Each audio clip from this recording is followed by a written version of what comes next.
Well, the Prime Minister will be airborne again this week, jetting off to his seventh nation in the space of just 7 weeks. It's been a foreign diplomatic mission of extraordinary proportions, which has led to some of us being a little bit cheeky with his new nicknames. I've heard Airbus Albo and Anthony Overseasy. I like that last one.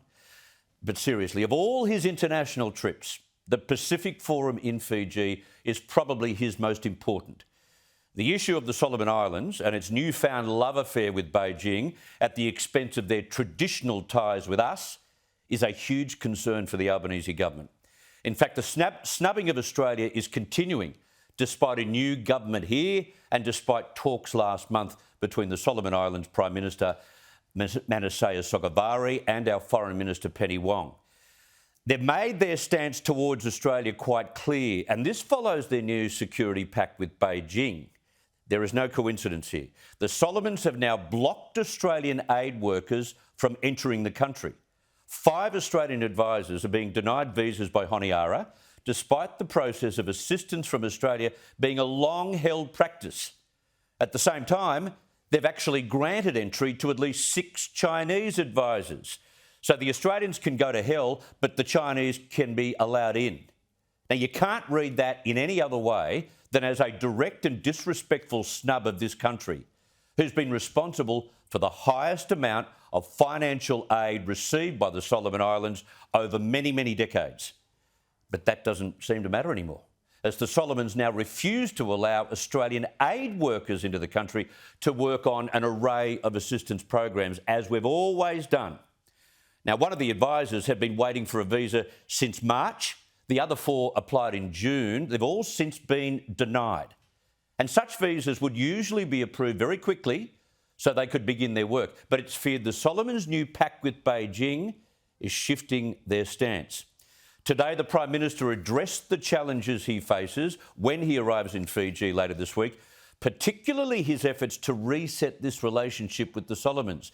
Now, while he says he'll be dealing with all Pacific Island nations diplomatically, he has acknowledged today that he's having to unravel an absolute stuff-up. Well, we are engaging in the lead-up to the Pacific Island Forum, and indeed Ministers Wong and Conroy are leaving for the Pacific Island Forum today. This is an important meeting. We know that Australia hadn't, in my view, we said it very publicly. It's obvious that we had dropped the ball. The deal that occurred with Solomons represented Australia not so much as having a step up in the Pacific as a stuff up in the Pacific. We're determined to put the relationship back on track. He's right about the stuff up. Not only did we not go to the Solomon Islands on enough occasions in the last term of the Morrison government, the ambassador that we had in Honiara was told about this prospective deal with China 2 years ago, and we did nothing about it.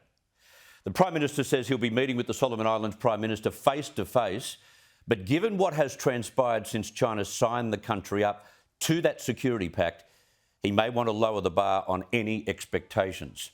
And the nation of Kiribati has also withdrawn from attending this week's forum, claiming the event coincided with Kiribati's National Day celebrations and that Micronesia felt abandoned by Pacific nations.